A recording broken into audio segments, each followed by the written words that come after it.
Hey guys, Blue Bridge here, talking about Chelsea's transfer window. It went from the sublime to the ridiculous. Let's get into it.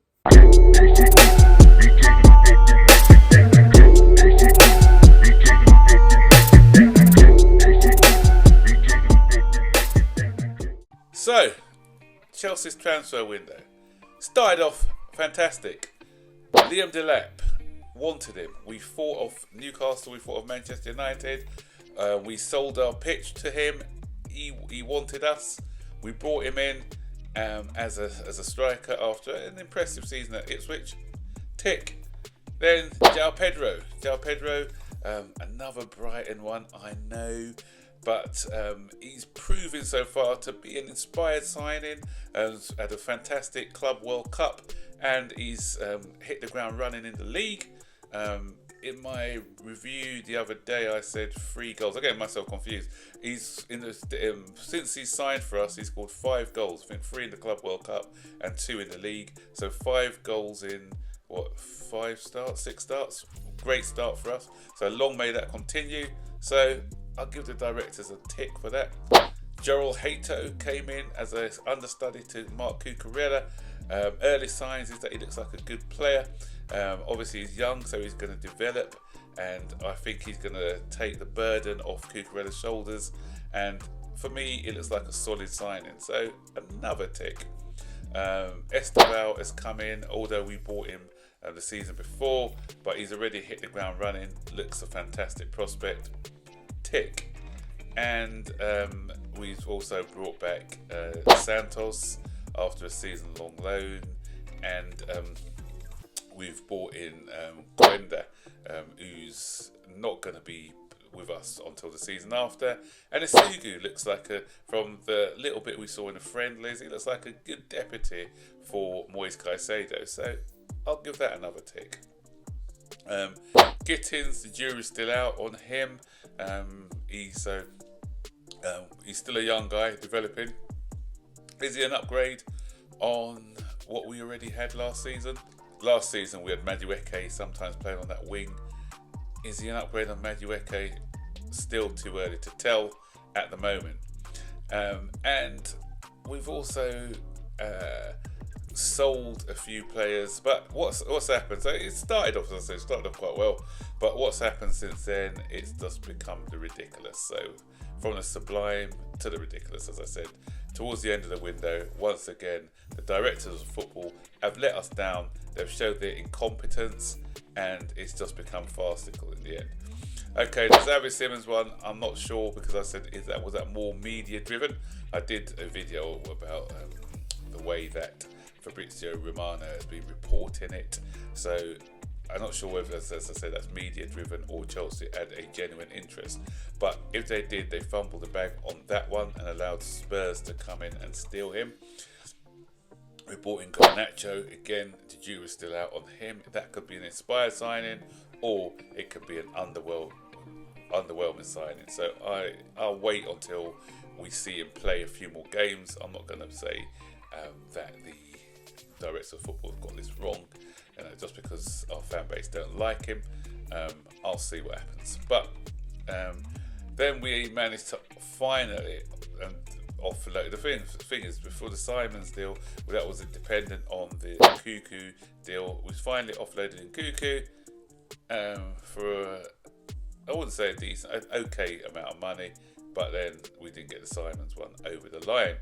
And then we had what was more ridiculous with no forward planning. We got an injury to Delap. We had already sent Nicholas Jackson to Bayern Munich, but then we recalled him, and people say rightly so, but I still think he was unprofessional in not coming back. He didn't come back. He said he has no intention of coming back, and if he did come back, he's not going to be given 100%. Do we want that sort of player at our club anyway? No, I don't think so. Decent player. I always said he's a decent player. Not a great goal scorer, but a bit of an attitude problem. We've seen it a few times when he tried to steal that penalty and that farcical situation that we had with him and Madueke, and we also had ill discipline in back-to-back games. So someone we can't really rely on in front of goal and on the pitch as well with some of his erratic behaviour. So for me, good riddance to him, and the attitude he showed as well. A lot of people were saying, okay, Chelsea didn't want it, but come on, he was going to be third choice striker, and it was his own doing that he was going to be third choice striker as well, because I said in front of goal he wasn't reliable, and on the pitch he wasn't reliable, so he's only got himself to blame there. But for him to show a lack of professionalism and said he's not coming back to a club who still pays his wages, then that's not a good look. So eventually today we did agree a deal, a loan and with an obligation, but apparently he's got to meet a certain criteria to get that obligation kicked in. So I hope he does. And I was jokingly said to someone today, let's if he needs to play a certain amount of games, we got Bayern Munich coming up in the Champions League, let's just get in, register Disassi if Disassi still in the squad, get him to give him a nice little injury, and then Jackson will play for the rest of the season for Bayern Munich. Yeah, I don't mean that, but hey. Leading on to Disassi, haven't managed to get rid of Disassi, haven't managed to get rid of Chilwell, high wages with him, and then we did something really dodgy, which made it the ridiculous grow even bigger, and that was by selling Ben Chilwell to ourselves, in that Blueco has sold him to Strasbourg, and what they've done with Samuel Smith, isn't it? They've loaned him out to create that space for Ben Chilwell to go in and play for Strasbourg. So that's a bit of a dodgy dealing which is going on there. There's going to be a loophole where we can't do that eventually, because we are doing some dodgy dealings at the moment in this Blueco to make things work. And we've just become a trading club at the moment, and if reports are to be believed, we were looking at Harder apparently, and Harder says he doesn't want to be part of our club because he doesn't feel that's right for his development, and soon players are going to catch on. I did say that a while ago. Players are going to catch on because of buying and selling all the time. They're going to be thinking, are they buying me just so that they can make money on me, or have they really got a true plan for me? So I don't think this way of transacting is going to be sustainable, because players, as I said, are going to cotton onto it, get wise to it, and no longer want to be part of this club. But someone who does want to be part of this club, to end on a kind of positive, is Mark Guay. I know a lot of people don't like the fact that he's going to be our backup striker, because the thing is, let's be real, he was not even getting into the Sunderland team. Sunderland are a team who are going to be at the bottom half of the table. They're being ambitious in their purchases, but I still feel that they will, and they probably would escape a relegation because they've made some good buys.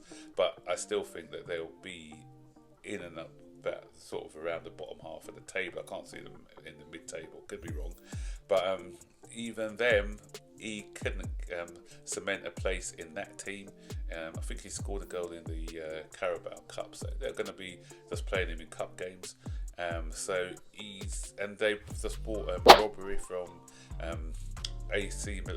from Ajax, and so he's going to be pushed further down the pecking order at Sunderland. So he's going to be third choice at Sunderland, and we're expecting him to come in if João Pedro is injured. Said in my video the other day, João Pedro does pick up a few injuries. João Pedro gets injured, and he's going to be the main man at the club. So I don't think he's ready yet. So for me, that's a big L at the moment, what the club's done. But credit to Guay in that, okay, he went off on loan, but then the club had to recall him because of situations. And rather than doing a Nicholas Jackson and sulking about it and feeling undervalued, he's taken a professional attitude towards the situation. And for me, that goes a long way. It's not only about ability. If you've got the right attitude, the right mentality, then you're going to make it in the game. So I give him credit for that, which is opposite to what Nicholas Jackson has done. So all in all, I'd give this probably a 6 out of 10 window. Started off quite promising, then it just got a bit farcical in the end, and jury's still out on these sporting directors for me. And I don't think they addressed some key areas, which were central defence, a proper goalkeeper, and I forgot about Buonanotte. That's I totally forgot about that one as well from Brighton, and that again for me sits under the ridiculous category. Okay, maybe a talented player. I'm not writing the guy off if people think I'm doing this. He may prove to be inspired, but that's the problem. If he does prove to be inspired, he's not our player. There's no loan option, there's no obligation to buy or option to buy in this deal. It's just a straight loan. So how have we become a club who are developing players for Brighton? May that make sense? You know, we are the ones who are meant to be sending players to lower clubs to get developed, but we are actually developing a Brighton player. It's like Brighton are the top dogs and we are the bitches. That's what it seems like to me. So come on, what is this club coming to? The fact that we are, as I said, taking a Brighton player on loan, and then he was sending him back at the end of the season if he proves to be a success. Yeah, may that make sense? Because it doesn't make sense to me. So guys, rate the window, stick your comments in the section below. Don't forget, like, subscribe, turn on all post notifications so that you're notified every time I make a new video.